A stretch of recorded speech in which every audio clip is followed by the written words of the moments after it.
I'm like, what they sending me? Let's call the Tuesday, January 18th, 2022 meeting of the Dalton City Council meeting to order. Mr. Mock will lead us in the pledge. Flag of the United States of America, to the republic for which it stands, one nation, under God, indivisible, liberty and justice for all.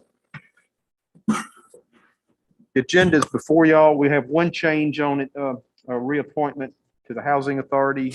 Other than that, anything else that needs to be changed? Additions to direct, do I hear a motion? Motion by Mr. Mock, second by Mr. Farrett, and by Mr. Goodlet. All in favor, say aye. Aye. There's like sign. Public commentary, nobody filled out a card. Minutes are before you from the mayor council meeting from January 4th, 2022. Any corrections, additions, deletions? Not, is there a motion? Motion by Mr. Mock, Second. second by Mr. Farrer. All in favor, say aye. Aye. All in favor, all opposed, like sign. New business renewal of Otis Elevator Service Contract. Greg? Yes, sir. Good evening. This is pretty straightforward. It's simply a renewal for our two elevators here and the one over at the old City Hall for 2022. It does represent a 3.3% increase, however, from 2021. Motion by Mr. Mock, second by Ms. Harlan. All in favor, say aye. Aye. Opposed, like sign. Renewal of MCOR HVAC maintenance agreement for City Hall. Again, very similar. Oddly enough, a 3% increase on that one as well. It's for the heating and air system monthly maintenance here for this building. Are they the ones that work on it too? They pretty much live here. Yes, sir. So what are we, where are we with that? Andrew and I have got some figures that we're kicking around for the capital budget, trying to figure out what the best approach is. Okay. Any other questions? Your motion? Motion by Mr. Mock, second by Ms. Harden. All in favor, say aye. All opposed, like sign. Thank you. 4, contract change order request 001 Dalton Soccer Complex synthetic turf field construction. Mr. Mayor and council members, this is change order number 1 to our Northeast Community Soccer Complex project. That project consists of constructing 2 turf soccer fields just east of Park Creek Elementary School at Heritage Point Park. The goal originally when this was bid out was to have 2 regulation soccer fields, and the markings that was bid out were just for that. When y'all appointed a new rec director, she came aboard, we asked her to review the plans for color of the turf and for the lines on the turf. And she came back and said she would like to have 4 cross fields. This would allow youth soccer to be played on these fields. Thus, I'm assured this is going to greatly increase the use of these fields. If you look on page 19 of your package, if you would like to, the main 2 fields run north and south. These cross fields run east and west across. They're 90 degrees. The price that the contractor, since it wasn't in the bid, gave us a supplemental agreement for $21,500. This includes the turf that the lines are made of, and then all the installation work, including gluing all those together in the field. So this has been discussed and approved by the Recreation Commission and got their approval. I'll ask Ms. Caitlin if she wants to add anything that I've missed. Just by having this approved, if we get it approved, it opens up a window for us to not only have drafted soccer, but we can also have drafted soccer, which is not just team soccer, but we can have that in the springtime too. So it opens up our programming options by having these additional fields. Where's the money come from? I'll touch on that if you don't mind. This is a 2020 SPLOST project. And I'll remind the council, this project came in under budget in terms of the internal allocation that we made. It was over budget compared to the original SPLOST allocation, but in terms of the internal, we had about $7 million of the 2020 SPLOST allocated for this project. And I think the bids came in at 6.2. So this project would stay on track even with adding the change order. Any other questions? Your motion? Motion. Motion by Mr. Mock. Second. Second by Mr. Farah. All in favor, say aye. Aye. Opposed, like sign. Number 5, corrective action plan and permanent easement, Walnut North Drainage Basin Stormwater Improvements. Thank you, Mayor and Council. As part of the city's stormwater initiative, the department has been working with the stormwater consultant Arcadis to develop an effective strategy to mitigate the flooding issues, both reported by residents as well as shown within the consultant's hydraulic modeling of the Ridge Street drainage study, which is a study of the Walnut North Drainage Basin. Arcadis last year delivered a existing conditions memo that shows where the origins are of the flooding, and which majority, or actually just a significant portion of this, is located within the Westfield Cemetery runoff, which is ultimately conveyed through private property.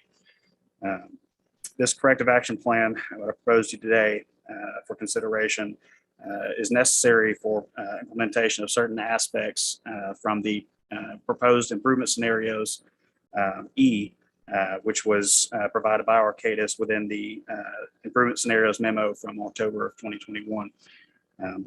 The improvement scenario memo consisted of 5 different improvement scenarios listed as A through E. And improvement scenario E is incorporates elements from improvement scenarios B through D, which is an all-encompassing approach, which you can see in your agenda packet on page 29 through 30. Starting with the proposed stormwater improvements in the Westfield Cemetery, which Arcadis is currently designing the construction plans for, that was approved by Mayor and Council in November. Put that up here where the people in the audience can see it too.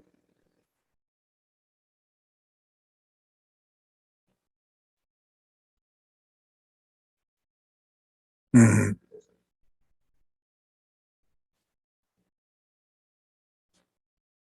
Oh. Where did I hit right here?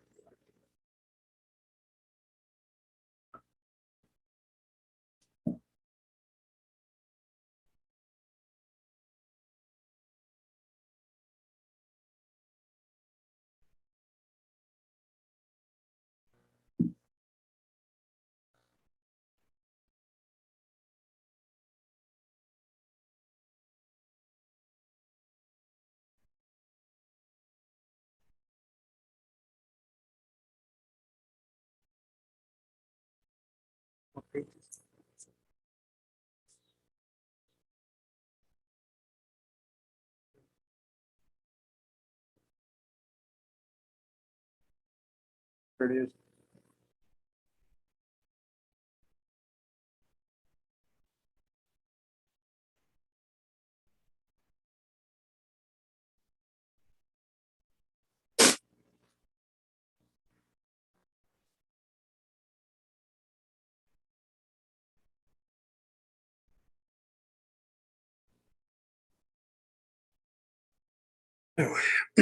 Where I was left off.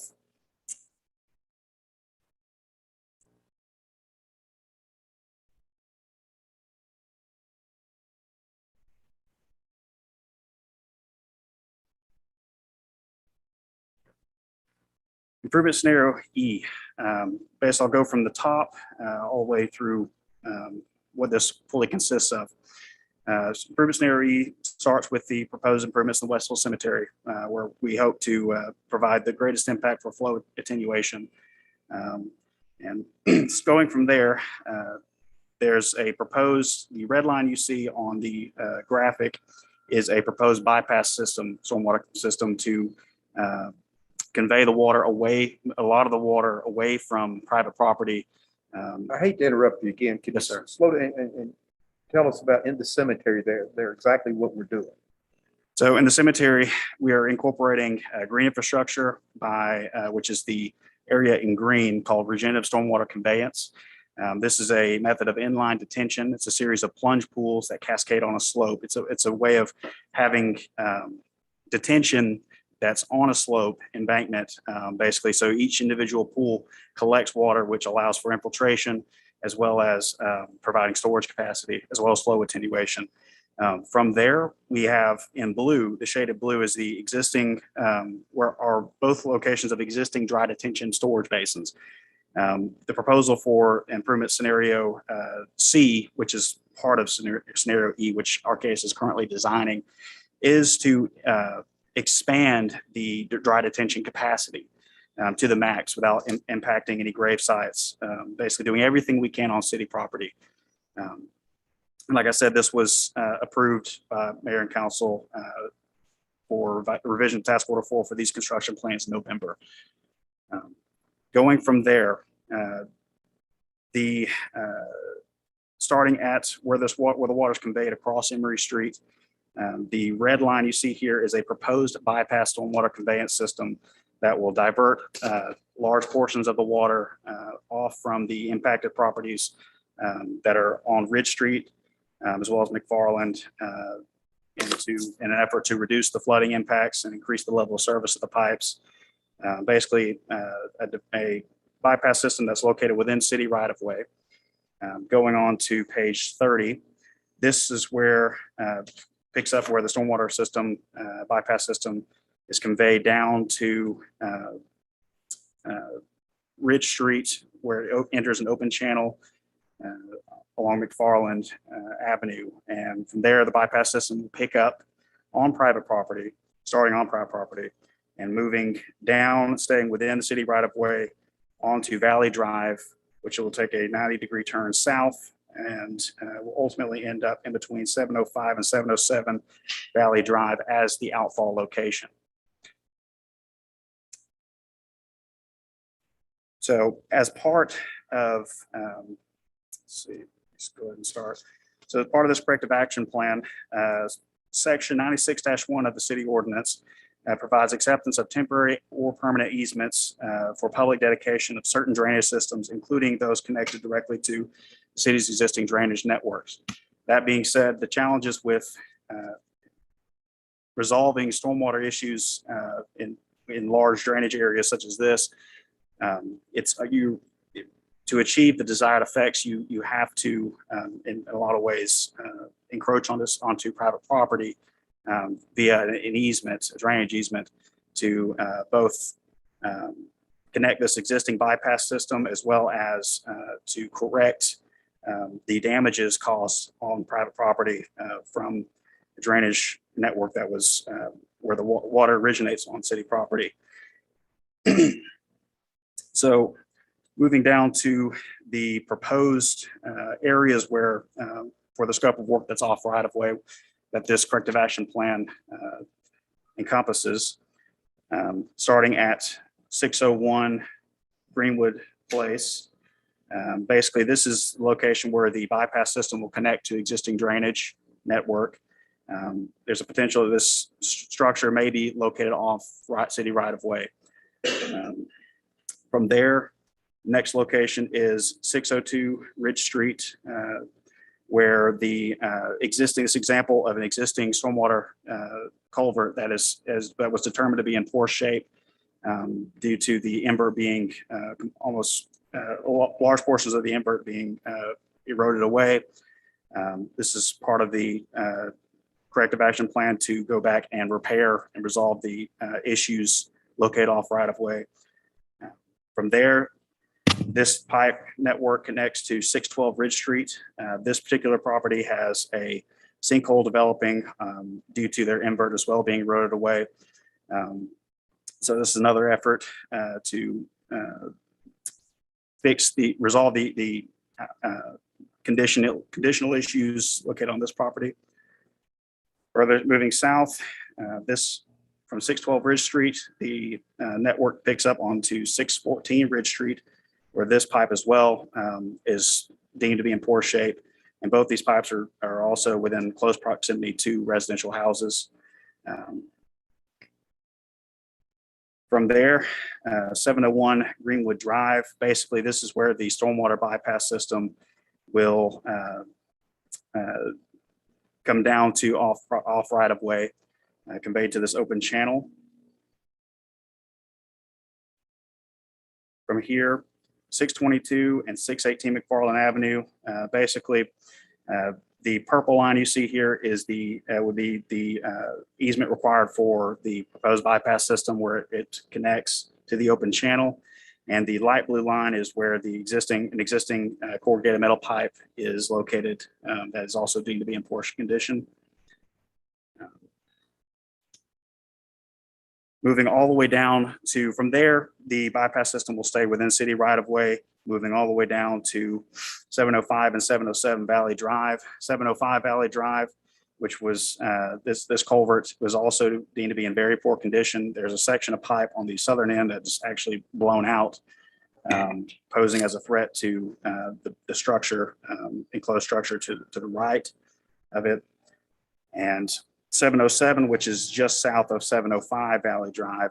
This is the location where the bypass network will connect to the existing open channel. There'll be an outfall at this location. Part of the recommendations from Arcadis as well for completing the improvements within this improvement scenario is to basically provide stream bank protection. This section of the open channel has become incised, meaning the stream bank is eroding due to peak flows, posing as a further threat to loss of property.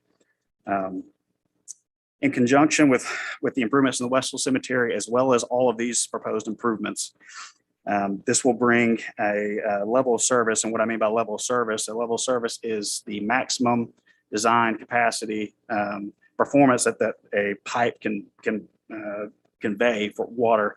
So for example, a 1-year level of service would be that this pipe would be overcome by flooding in once every year on average. So on Ridge Street, this will bring the existing stormwater conveyance network to a 100-year level of service, as well as on McFarland Avenue. On portions of West Franklin Street, it will bring the level of service up from to 150 and 25 years in separate locations. On Valley Drive, 25 and 10-year level of service this will provide, where previously all of these locations range from 1 to 5 years level of service, with the majority of these pipes being 1 to 2.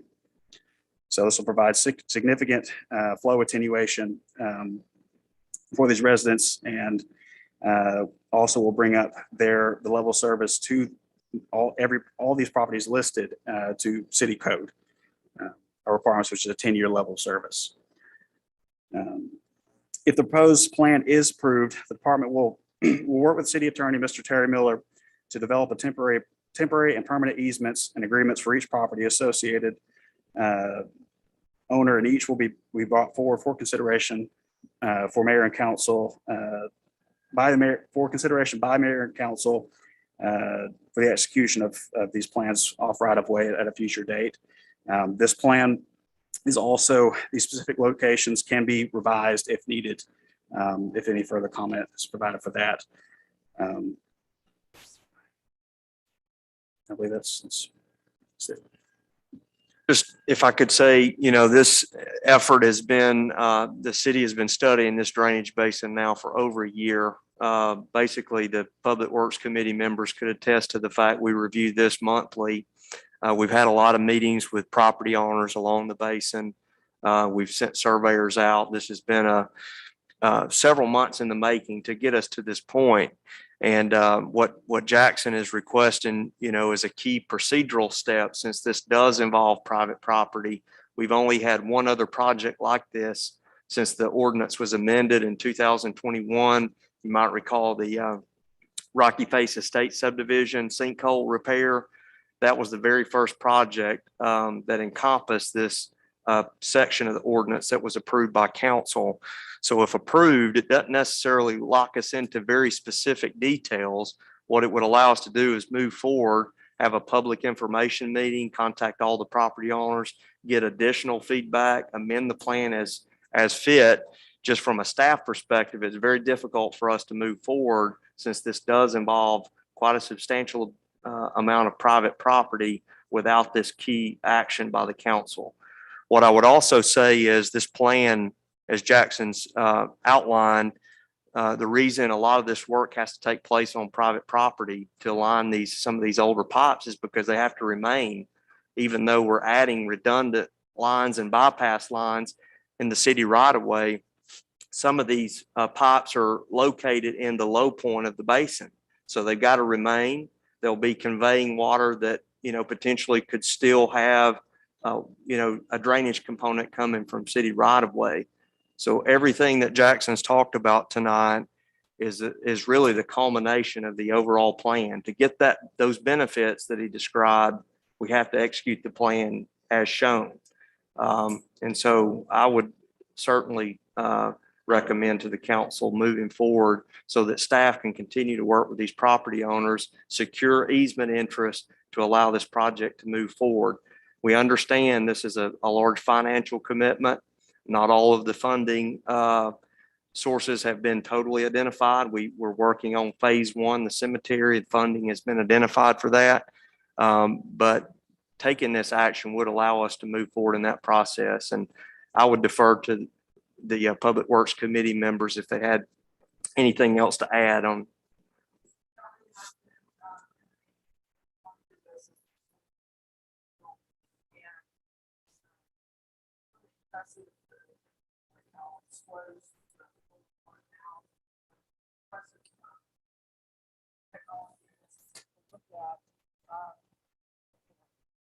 Question in my mind, due diligence has been done.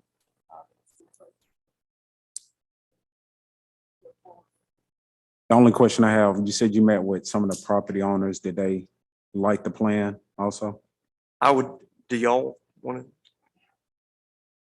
We haven't formally met with everybody, but we've had certain property owners proactively contact us that we've been engaged with through this process. And by the nature of surveying their property and everything, we've had to build a relationship with a lot of the residents along this basin. Okay.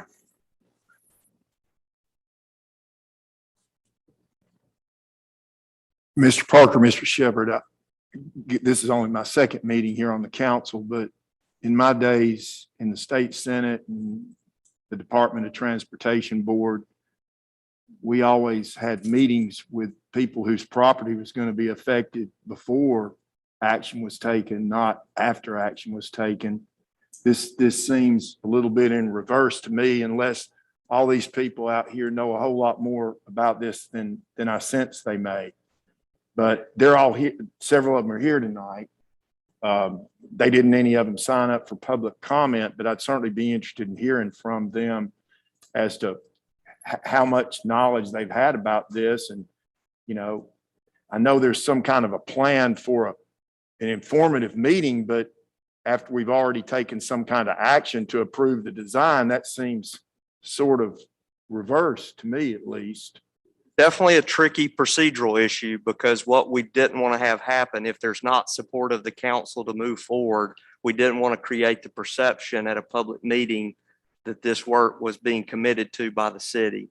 We're so early in this effort of working on private property. It's not really been done in the past, other than the one property that I mentioned earlier, the Rocky Face Estate subdivision. What I would say too, and we didn't touch on this, but this would all be voluntary participation. We would not, in this proposed scenario, pursue eminent domain, because the proposed improvements would only be to the benefit. There would be no taking if the property owner chose not to participate in the project. What would happen if one of them decided not to and you had a big gap in the design?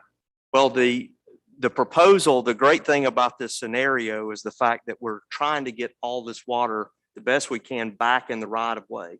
So if somebody elected not to participate, it would basically only affect them in a lot of ways. If their pipe failed, it could affect their neighbors and lead to a civil issue. But everything we're proposing as part of this plan is to try to get this water, this major flow component, back in the right of way so that our public works crews can properly maintain it and not have to go behind houses. We don't have any existing easement rights to go on this property today.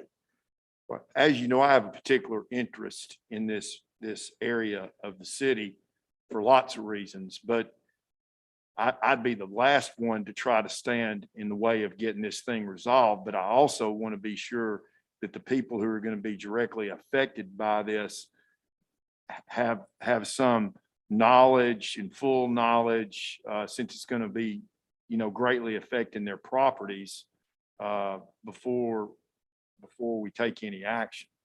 Let me make sure I understand this. The action we're taking is basically approving a plan to make it legal for us to go on private property. That's correct. At the end of the day, y'all have not, y'all don't know exactly what, y'all got a plan, but you don't know exactly how the plan is going to play out until after you've met with the property owners, things like that. But what you don't want to do is be meeting with the property owners without understanding that the council is ready to act, whatever you come up with. So I don't think we're going to go on anybody's property and do anything without them knowing and approving or whatever. Well, but we're adopting a design plan tonight, are we not? Am I missing something? No, No, No. this is. Steve, if we have a public information meeting and we glean some kind of something different from our scenario here, we're very open, aren't we, Andrew? To making make amendments, changes, that's have right. Our consultants make changes. I think this thing has been vetted very well with some input and with the understanding of the property owners. I feel like I see some of them shaking their heads, some of them nodding their heads.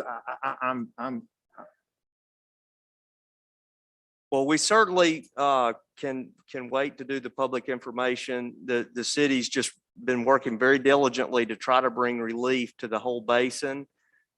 Waiting to do the public meeting will just add additional time to the schedule, but we certainly can do that first and bring the plan back before council. That's okay with us. We're just trying urgently to deliver this.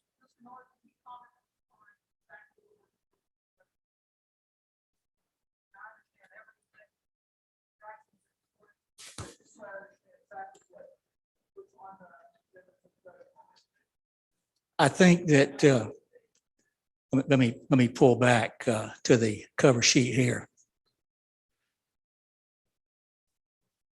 I think what Public Works is asking is for the mayor and council's sense that it can proceed to show scenario E from the Arcadis study to all property owners with stakeholding interests along this project, and come back and make the various tweaks, changes, whatever arises out of that comment period.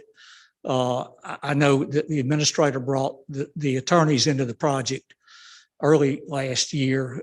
From a legal point of view, we can do this, same as we did on it. The legal issues, this is water coming off of a city project, either West Emory Street, the Greenwood Drive intersection there, and out of the West Hill Cemetery. Of course, water is going to go where it's going to go, to the lowest point. So that's why private properties are currently involved. I suspect there are some property owners here that view this more urgently than probably they feel like we have. Because of soil erosion and so forth. And so, the legality of working on private property for a solution to water coming through a city facility is well established legally. And we've already done it in one instance. This is just bigger. And from the standpoint of, are we locked in? No, that's not it. It's that this is the sense of the council. We've looked at it. Public Works has recommended it. The committee's recommended it. And this is what we want to take to the neighbors. I don't think it's an ordinance. I really don't think we're approving any money at this point. Am I wrong, Ms.? No, that's correct. Okay. And as I said, right now, funding has only been allocated for phase one. It would just be understood that if the council approved this plan, that we would work as a staff to identify funding sources to pursue this project. I'm expecting 3 or 4 different phases, aren't you, Andrew? Something like that we'll do in series. That's right. Funding is available. It won't all come at one time, but we'll do what is the most critical stuff first and then work from there. So, Ms. Harlan, to answer your question a little more specifically, you're really being asked tonight the sense of the council on this before the administrator in Public Works take this out to a neighborhood meeting or whatever we've discussed doing individually, so that they feel like there's some certainty to what we've been asked in several meetings. Can you all get this done? I've been in several meetings where the landowners say, this is killing us in our backyards. When are you going to get this done? And I think the city representatives don't want to go out knowing that this is just going to come back up and not be approved. So the way I understand it is you're not going on anybody's property without their permission. That's correct. What we're doing tonight is giving y'all the authority to go on other people's property once y'all figure out and everybody's in agreement how we're going to fix this thing. Pretty simple. Well, my understanding, there's going to be some kind of a public meeting. Yes, We had to have this process first before we set a date. I'm assuming. I don't think that's true, but We're going to be notifying every affected property owner, either by mail or phone call or some way, letting them know that on this date, we're going to have a public information meeting concerning this drainage basin. And lay this out to them, and they'll look at it individually, how it's affecting them. And then they can make that decision, as Andrew said, whether, okay, yeah, I'd like to be part of this process, or no, leave me alone, I'm okay. we're also planning on having a representative from Arcadis be present for that meeting to provide any sort of technical answers to their design. I was and to going to their strongly approach. suggest that. Yes. And that's my understanding, Mr. Farrow, as to why the administration put it on tonight, was not to appropriate money, That's right. not to concretize a plan, but to give them some go-ahead green light to talk to them. And to the and let me stakeholders. be clear, the term corrective action plan is a term of art as it relates to our city code. When the city council revised the city code in 2021, it charged the staff, anytime a situation like this arose, to bring the corrective action plan to the council for approval under certain conditions. And it would be understood that as we get into design plans, just like Jackson said, we're working within the cemetery right now on the design plans. We're making changes as we go, that we would certainly account for a process to make changes in the designs of phases 2 and 3 as we move further downstream toward Walnut Avenue. Tonight doesn't really lock us in beyond anything more than just concept. This is the concept that we're approving. We're allowing the staff to go ahead and conduct these meetings, secure easement interest from the property owners, from those who want to participate, so that we can bring some relief to this basin. Andrew, won't the easements and permanent drainage easements come back for approval to the mayor and council? That's correct. To accept those easements. Yeah, it would come back to the council to accept those permanent easements. I'm still confused. If people don't agree to participate, it could leave a gap in the project, which could affect the whole project It can leave downstream. a gap in private property, but not the right-of-way section. If you'll notice, it's hard to see on that, but we're diverting a lot of water on city right-of-way. And we're down at Franklin, we're picking it up on the right-of-way right there and taking it to Valley and down Valley on city right-of-way. So that's their plan on that. If somebody just says no, then they'll be left out, like we said before. Or if it's critical, we can always look into an alternative. Yeah, we'd be glad to try to see if there's a better mousetrap out there.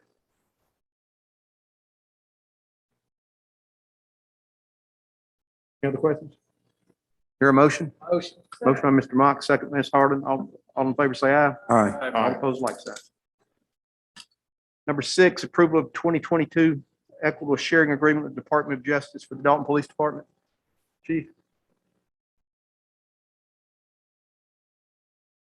This is a pretty straightforward agreement. Each year, we're required by the Department of Justice to submit this agreement for your approval, which is sent back to them, which allows us to continue forward in the equitable sharing program. That is simply the program for assets which are seized through joint investigations with our federal law enforcement counterparts can be distributed to us if there's a portion of those proceeds that would come to us for the investigative resources that we put into a case. We've had this program in place for decades, and it's just every January we bring this document back to you for your blessing to show that you're willing to allow us to continue in this program. If we don't approve it, we don't get our share of the money. Absolutely. Questions? Your motion? Motion by Ms. Second. Harden, second by Mr. Goodlett. All in favor, say aye. All right. Opposed, like sign. Number 7, resolution 22-01 to make findings of fact concerning the need for an amendment to the city's charter to empower the city to lease specific real properties of the city for initial terms exceeding 5 years and for renewal term exceeding 5 years at fair rental value and subject to conditions to request the local delegation to 2022 General Assembly to consider appropriate local legislation to amend the city's charter and provide such. Andrew. Thank you, Mayor. I'll give an overview of this resolution, then I'll ask the city attorney to chime in if I've missed anything. But the city, through the General Assembly, is governed by home rule. Home rule only allows the city to enter into 5-year lease terms with non-governmental entities.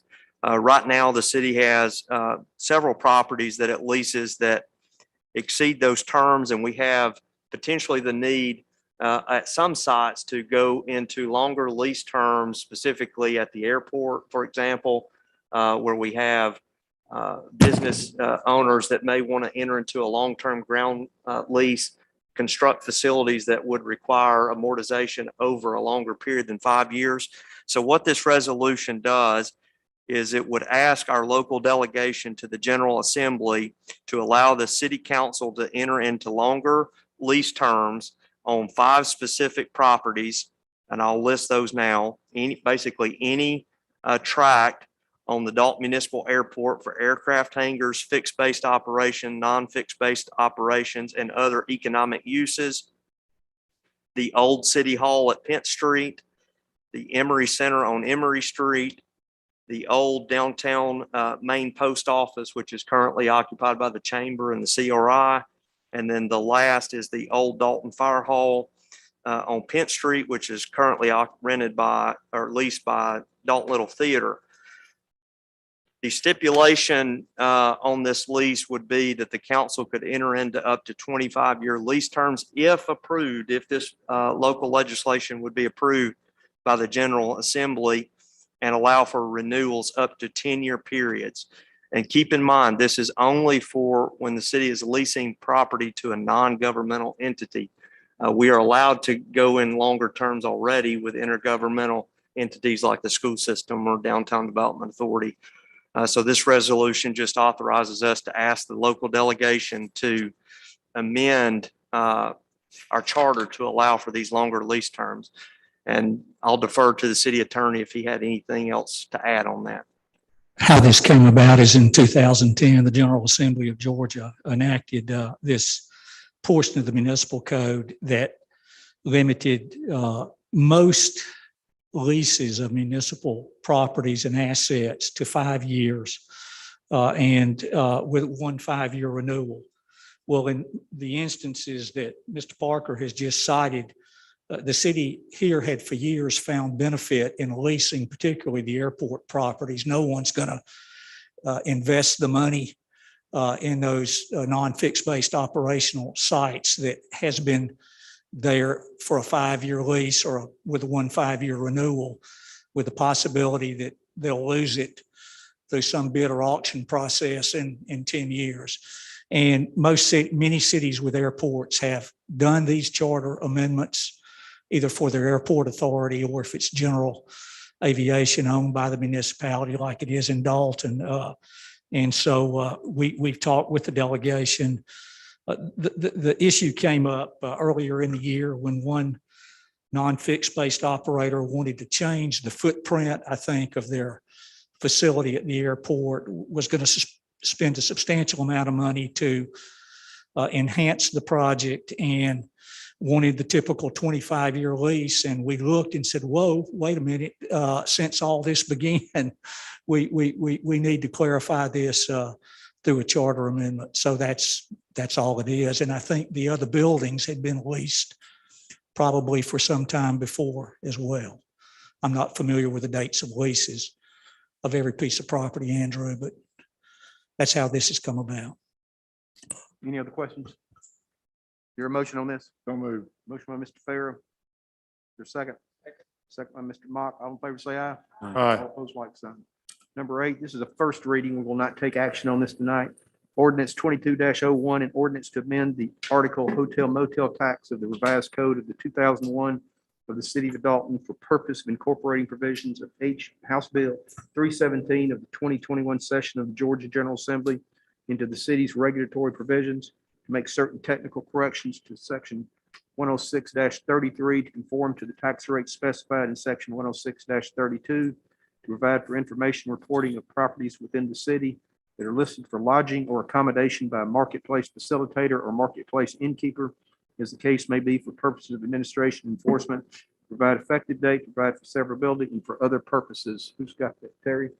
I do, Mr. Mayor. This for first reading is probably the boring topic of municipal excise taxes, but it is rather interesting in that last year in the 2021 General Assembly, the legislature approved by the governor changed the definition of lodging provider to innkeeper, which included market facilitators. I'll just cite a couple that are well known: Airbnb, VRBO, and